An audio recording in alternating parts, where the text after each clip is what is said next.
Welcome to the show, everyone. We have some funny news, and then we're going to talk about the uh, the 27 Club. So we'll let Betsy kick off her funny news. My strange news. Yes, Oh. this is going to be a fun. Well, I mean, I have not read through it all the way, but I'd like to hear what me, this guy's got going on. let me find my. You've got it up from the New York Post, right? Yes.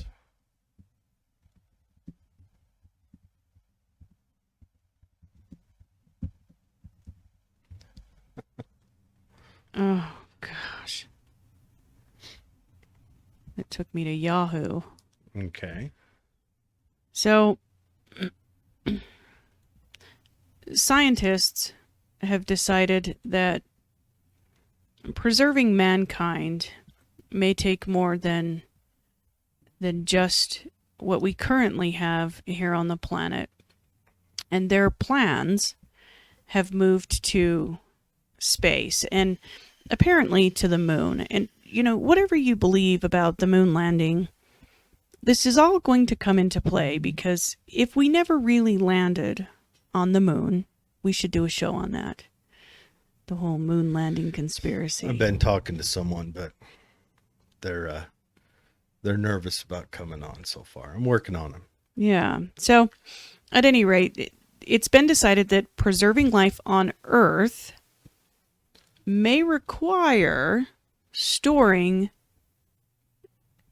just under 7 million sperm cells and ova on the moon. A group of scientists laid their plans down about providing the world with a modern global insurance policy. And they're now in the stage of planning for the establishment of a sperm bank which can safely store reproductive cells, both sperm and ova, on the moon. And they're talking from both humans and animals. Okay, yeah. So the target location for the sperm bank is not just on the moon, but beneath the moon's surface. So, like that space show, they're going to land, they're going to drill, they're going to drop human and animal sperm and ova. Like that one with gosh dang, the Aerosmith. Bruce Willis. The Aerosmith. Yeah, Bruce Willis. Yeah. Okay. And so what's the plan? Well, If by chance.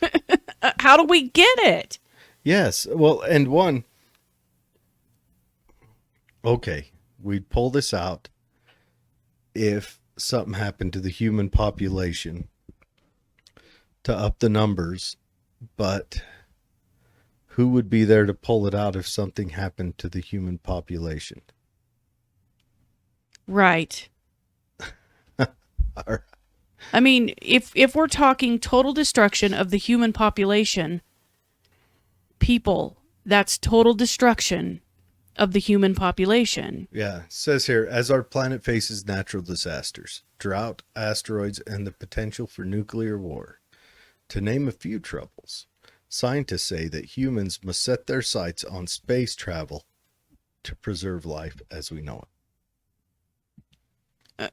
Okay, space travel, okay. I support, but just launching a bunch of sperm up there?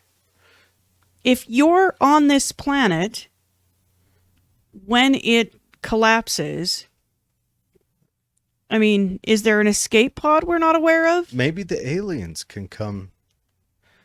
Well, hold on. So you've got a preservation analysis laboratory, cryopreservation modules. It's in a lava tube. Is there lava tubes on the moon? Listen, if we've never been, how do we know? And so this would probably be on a part of the moon that can get sunlight a lot because it has solar power. And so are they going to hatch them on the moon and then shoot them back to us? Okay. This is the makings of an awesome science fiction show. Yeah, so please tell me that this isn't in this latest COVID bill. Please, can someone confirm that sperm launching to the moon is not like on page 412, line 52? Because, fine, you do this.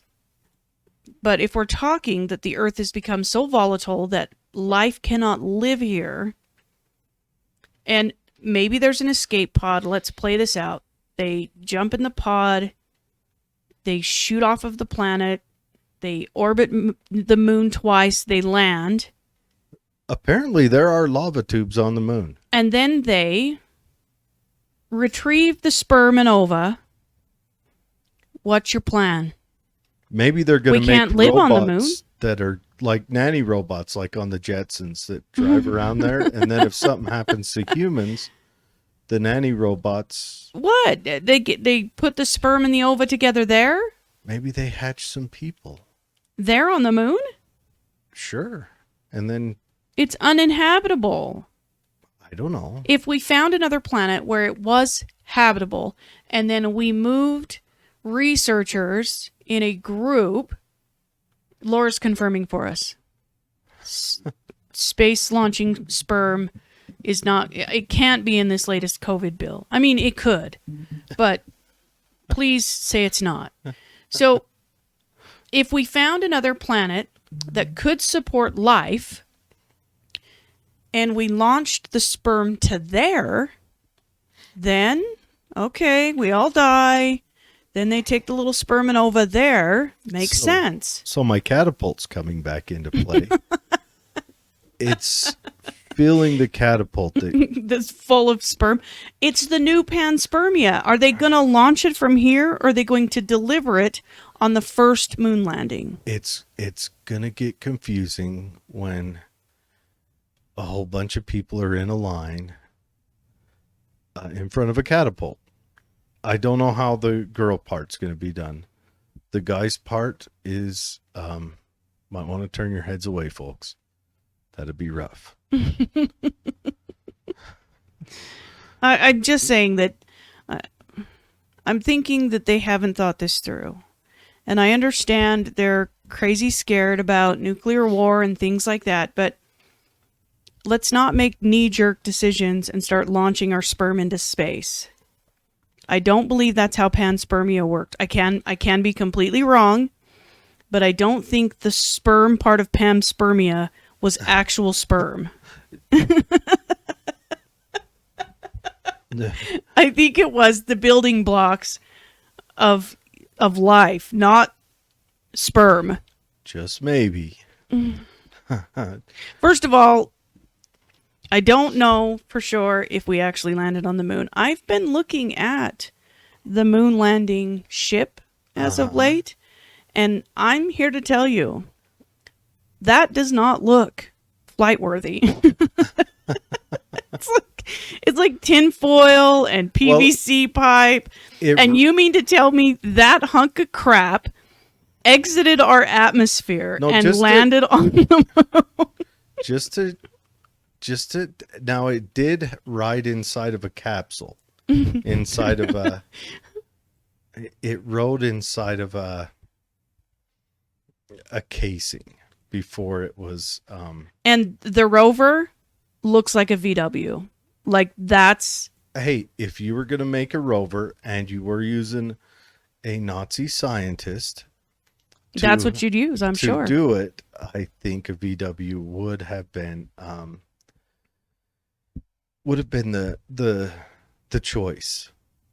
I'm telling you, this just doesn't seem. I like the idea of a lunar base. I think that would be awesome. I don't know if we've been to the moon or not. I have heard stories from both sides, and I can understand a little bit of the reticence to. Have you seen that interview with that astronaut where he kind of flippantly says, well, we haven't been there yet? I have not. Yeah. He's being interviewed, and one of the questions that Is the he one of journalist, the moon astronauts? well, he works with NASA. Or just a different? Yeah, he's an astronautical engineer with NASA, and there was a whole panel of them. And a journalist asks in this interview, if we did in fact land on the moon, why haven't we been back? And he just straight up says, well, we haven't been there yet. The radiation belts that surround the moon have prevented us actually entering its atmosphere. And then they cut to the next question. So what happens when you radiate sperm? Astronauts, scientists. Maybe we've gotten better at shooting lead spaceships into space that can stop the radiation. Well, perhaps now, but I'm telling you, go now, everyone. Look at those moon landing pictures. That hunk of crap did not land on the moon. Well, it looks like it was a project in a third grade science fair. yes, it does. And I don't want to be the voice of positive moon deniers. We were in a space race. We had to win. We're sore losers. It brought the country together. Jeremy says, I'm confirming sperm launching is a thing. I think that's what you call playing Spider-Man.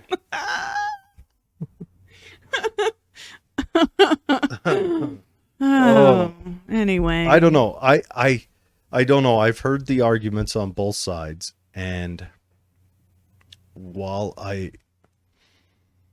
see like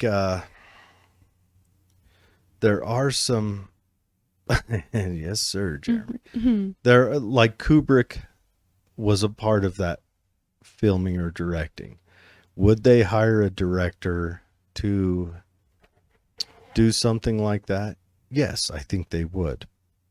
But also, if they were faking it, they would too. So, it's still a complicated thought on going to the moon. On did we go there? And we did, according to the history, land there, I think something like 7 times or 5 times or something. That's according to the history. There was a couple of Apollo missions. Is there a chance that they faked it? Of course. I mean, something like that would have drove the other nations on Earth completely crazy. Yes. So, yes, there is a chance it could have been faked. I don't want to try to be the person who judges that, I guess, but I do like hearing the thoughts. And there is arguments. There is radiation out there, and there is stuff that, flies through space at amazingly fast speeds. And then the mathematics required to do it is a lot. But anyways, I want to move on to my story. So, if you go to the CDC, the CDC site, and you look at their preparedness kind of they have a section. There's a special preparedness. And this is on the Center for Preparedness and Response from the CDC, from our CDC. Mm-hmm. And it is zombie preparedness. Straight up, it's on there. Wonder why zombie apocalypse, and zombie preparedness continue to live or walk dead on CDC website. As it turns out, it began as a jokey campaign, a tongue-in-cheek campaign to engage new audiences, to draw them in to their preparedness section, to get you to go in there and and like clickbait. Clickbait for the good, I would argue. They're going to tell you, make sure you have 3 days of water stored, and a plan, and some food, and flashlights, and candles, and other stuff. And it was set up to draw them in, but it's still there. It's still there, and it's pretty expansive. Yeah. I mean, there's a blog that you can follow. Yep, zombie preparedness blog. Zombie preparedness for educators. You can get a zombie preparedness poster. You can download it, and it says get a kit, make a plan, be prepared, and it's like a dirty fingernail person. She looks like she's been weeding. She hardly looks like a zombie.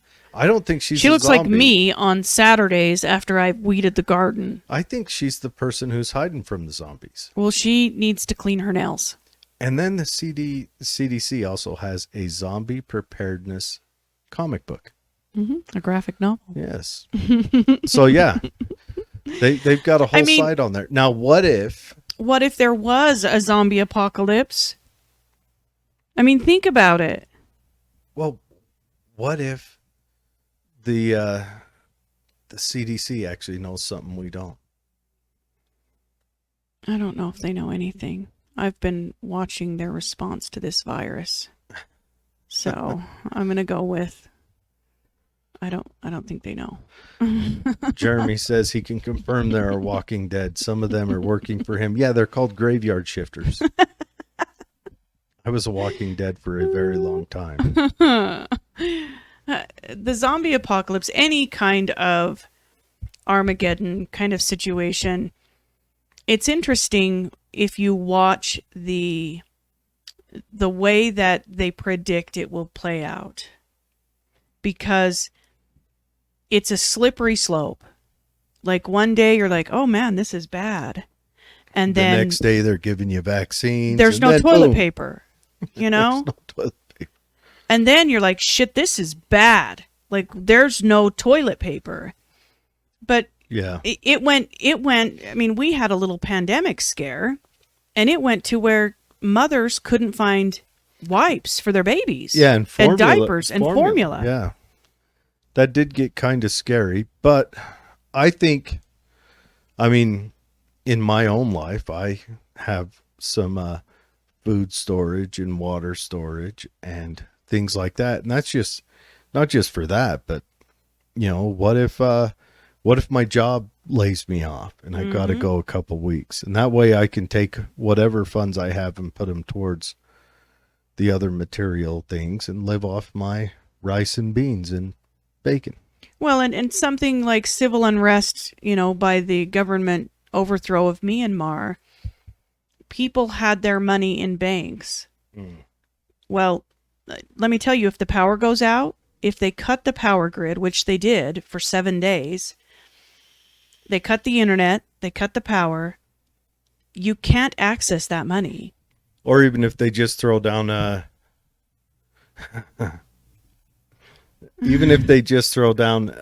bank holiday for a week, which has been done in this country before. Right. You know? So if you find yourself living that close to the edge, it's a very slippery slope. Yeah. And Laura says that I have 400 measuring tapes and no flashlights. Listen, it's all about preparedness, Laura. He can measure his way out. He could barter for measuring tapes. Think of the survival uses of measuring tapes.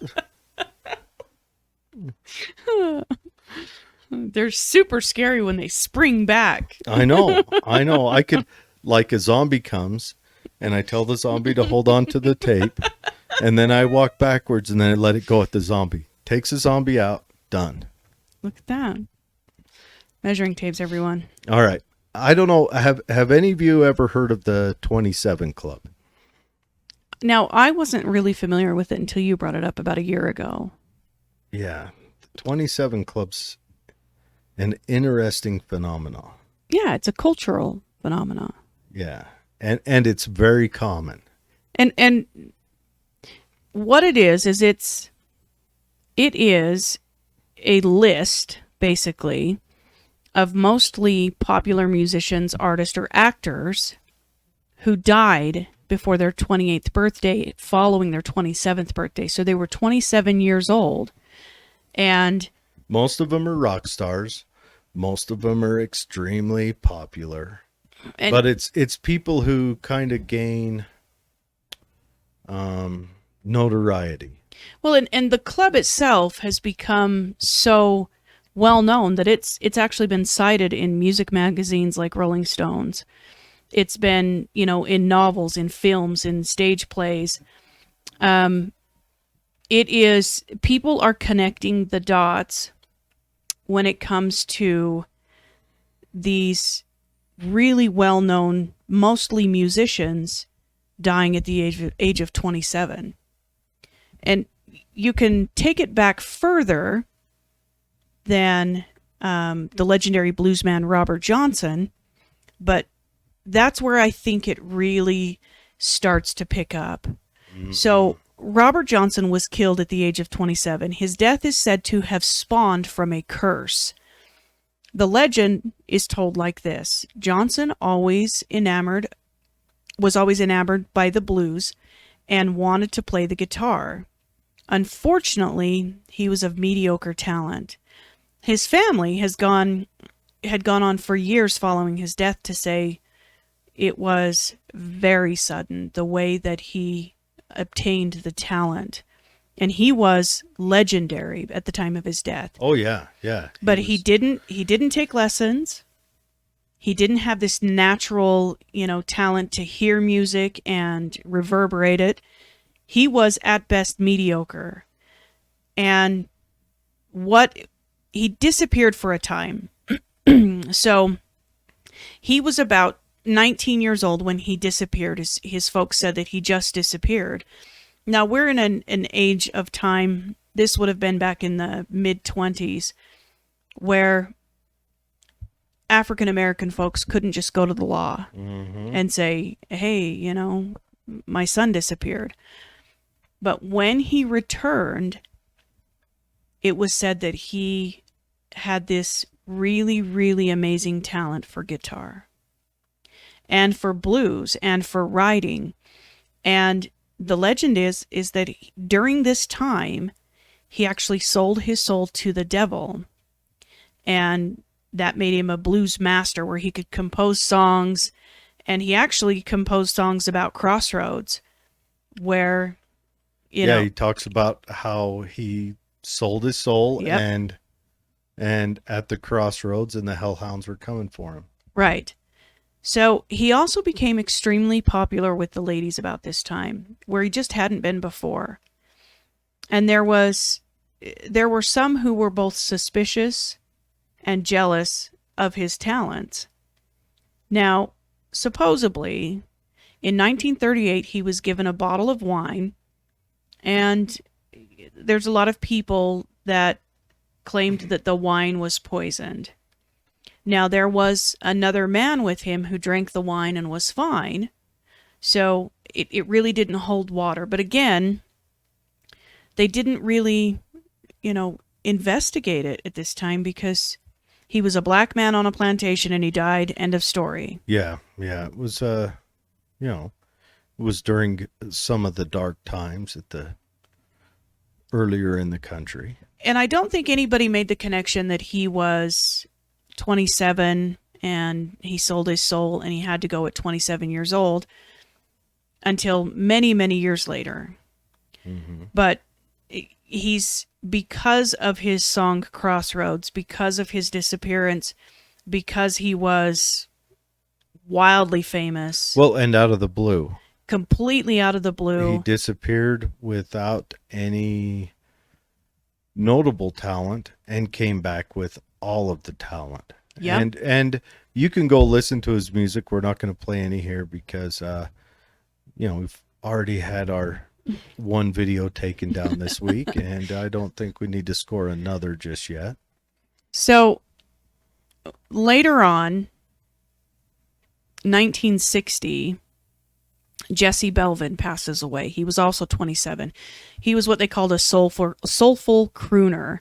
He was marketed as the Black Elvis. Now, this is still a very segregated South, but while leaving his first integrated concert, they were calling it, where both black and white patrons were there, his car was involved in a head-on collision. Now, one of the first state troopers on the scene stated that both of the rear tires on the black Cadillac that he had been driving had been obviously tampered with. Belvin and his driver both died at the scene, and his wife, Joanne, succumbed to her injuries at the hospital. Next is Malcolm Hale. Malcolm Hale was in 68. He was 27. Hale was a lead guitarist for Spanky and Our Gang. Isn't that a crazy name? He'd gone to bed drunk at a girlfriend's, and even though the band called her to wake him, she refused. 28 hours later, she discovered that he was dead. Now, it was claimed that he died of carbon monoxide poisoning, the result of like a faulty heater. Then you've got Brian Jones. Now, Brian Jones was found in the bottom of a pool, and his original death certificate was interesting because it said it didn't say drowning. It said he just had too much fun. Yeah. Now, that's what everyone wants written on their death certificate. yeah, he was the co-founder of the Rolling Stones, and they were inducted into the Rock and Roll Hall of Fame much later after his death. But speculation remains that he may have been murdered. Then you've got Jim Hendrix. Yeah. Super famous. 27 years old when he passes. Yeah. Now, he was born James Marshall, or he was born Johnny Allen, and his dad changed his name to James Marshall. That's where Jimi Hendrix comes from when he was 4 years old. He was said to have aspirated a vomit while sleeping after ingesting alcohol. Now, they never investigated his death either because he was in France at the time of his death, and it wasn't required to do an autopsy. So they didn't autopsy his body. And from what I understand, his death certificate still has no known cause of death. So he aspirated. That's what they're guessing. Okay. Then you've got, Pearl, Janice Joplin. Now, she's claimed to have died from a heroin overdose. She was also 27. Now, she lay in an unmarked grave for 33 years until money was donated for the headstone. She didn't have an estate that could buy a headstone, or was her estate ripped off? I don't know. Another story for another time. Yeah. So then you've got Blind Al Wilson, again, 27. He was a vocalist, harmonica player, one of the original members of Canned Heat.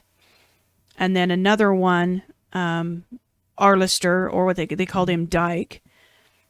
And he was the backup for the OJs, Dyke and the Blazers. He died at 27. Then Jim Morrison. You mean Val Kilmer? Yeah. Yes. Jim Morrison. Val Kilmer. He looked much older than 27, but he was 27 at the time of his death. Oh, he lived much older than 27. Yeah, and he, of course, the Doors.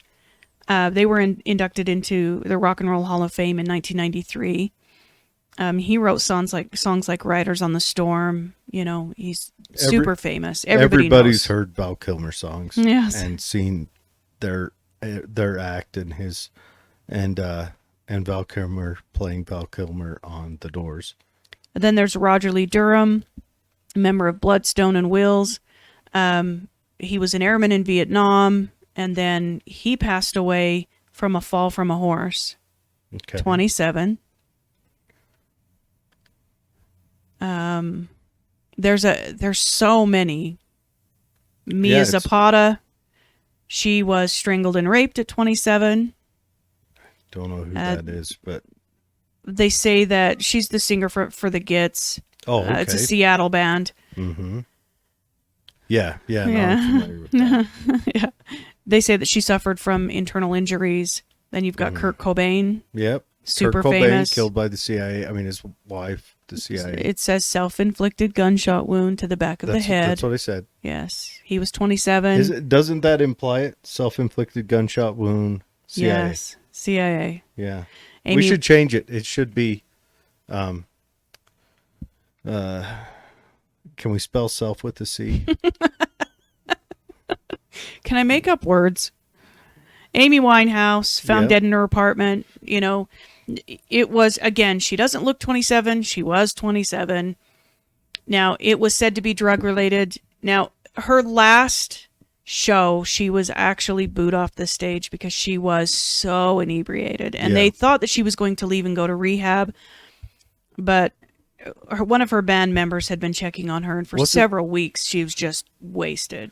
Yeah, she kind of locked herself up. I would argue that Ozzy Osbourne was trying to achieve that same goal before Sharon pulled him out after the stuff that went down with his producers. Ozzy. I really like Ozzy.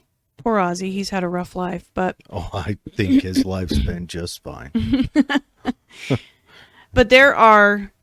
I mean, the list goes on and on and on. There's musicians, mostly musicians, but there's actors and they've only counted those people. They haven't gone into, is there any, writers or and they haven't really covered maybe someone wanted to be a race car driver and died. So they've only gone with the the postmark stardom that comes around. And the musicians, because if you look at their cause of death, it's all over the place.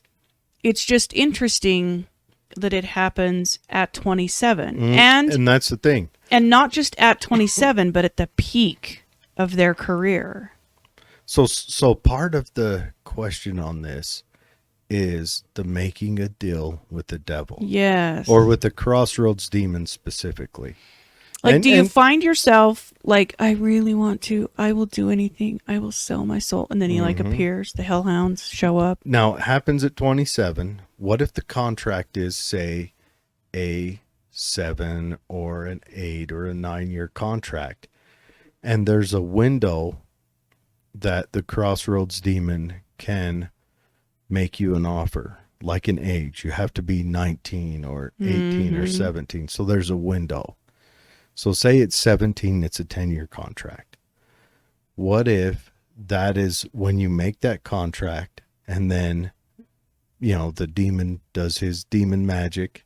We've all seen it on TV and movies, but it's a coincidence that they all die at 27, because I kind of have a goal that I want to do right now, and I don't see any demons knocking on my door.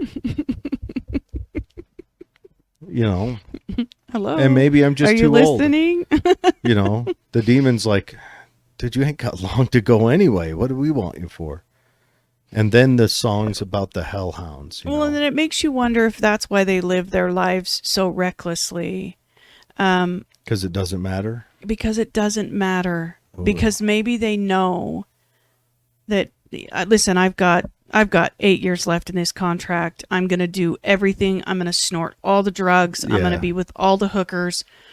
I'm going to do all the things. And maybe that's it. Because I've always wondered why musicians particularly, and I don't know, I understand that there is a culture and there is this, you could be swept up by it, but why do they all, with the very few exceptions, end up with these crazy lifestyles? And I think it's an availability thing. It could be. You know? It's an availability thing.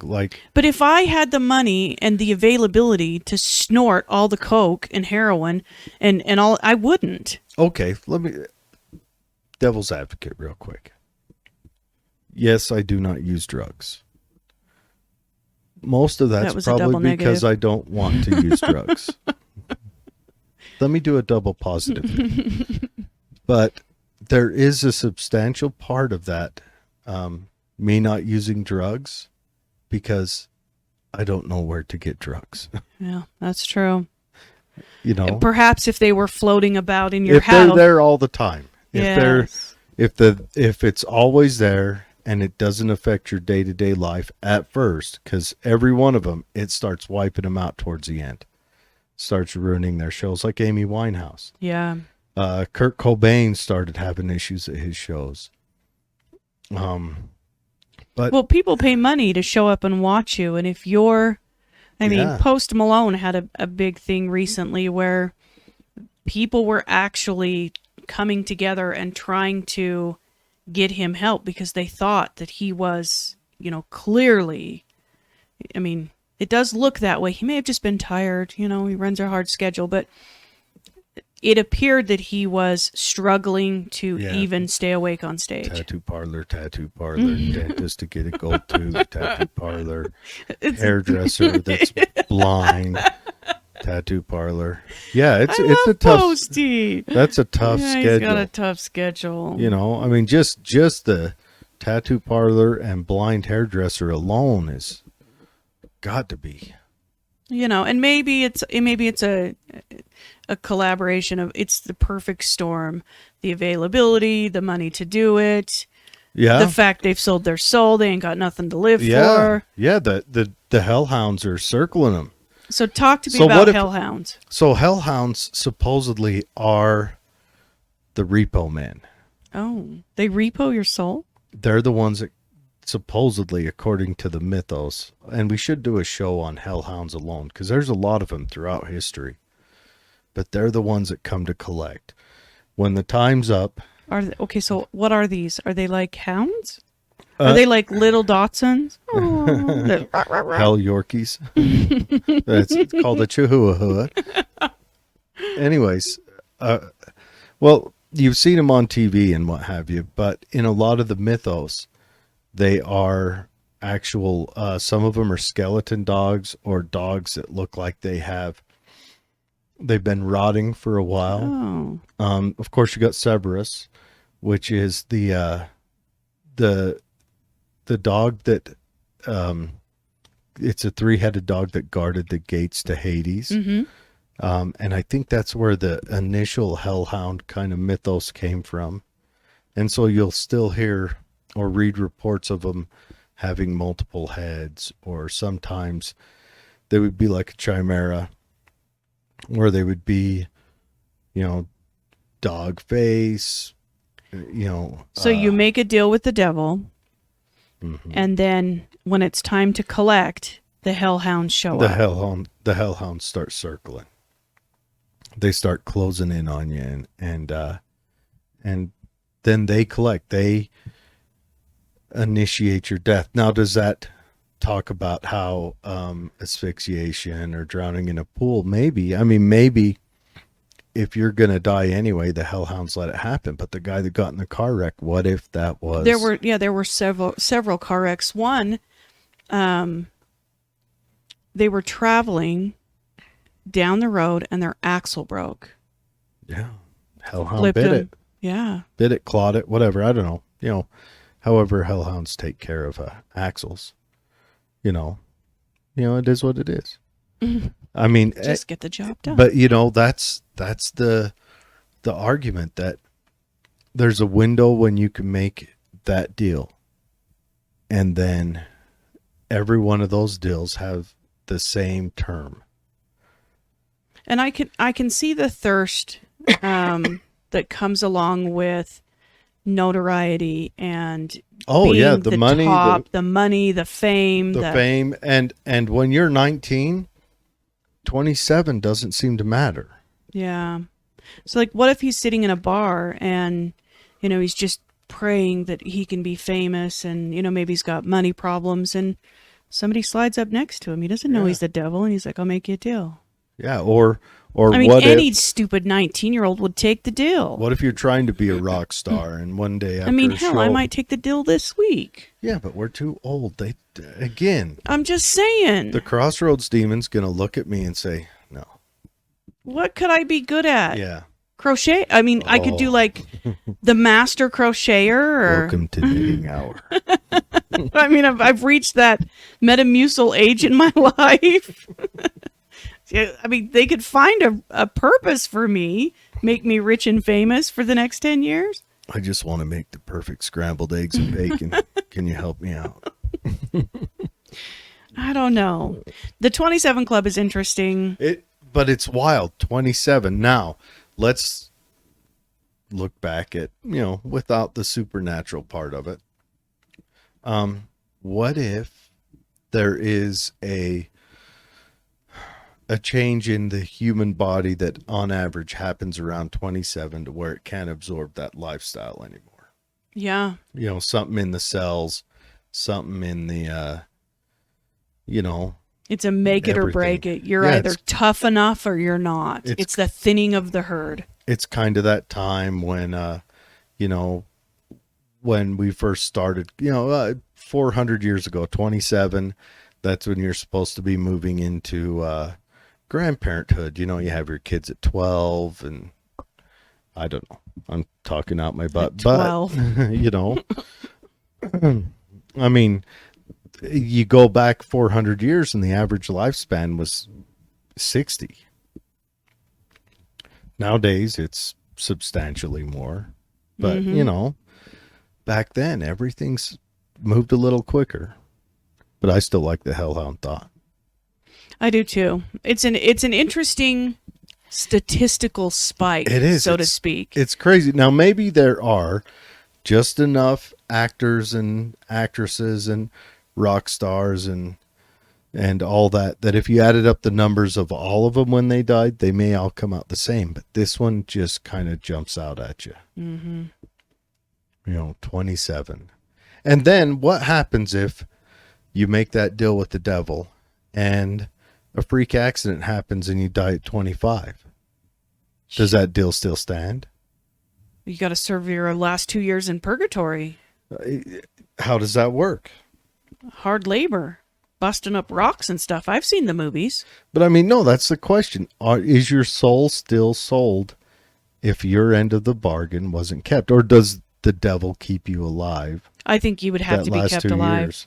I think So, I think you'd have to be. you're a rock star, you hit 23, you're climbing the top of the charts, you get in a car wreck, you get paralyzed, but they keep playing your music and the royalty checks roll in for the last 4 years until What does the devil get out of this supposed agreement? you get your soul. Yeah, but why does he have to wait till 27 to get it? But that's a guaranteed soul. So he gives you notoriety only till the age of 27. That's it. Time's up. Yeah, because otherwise, according to,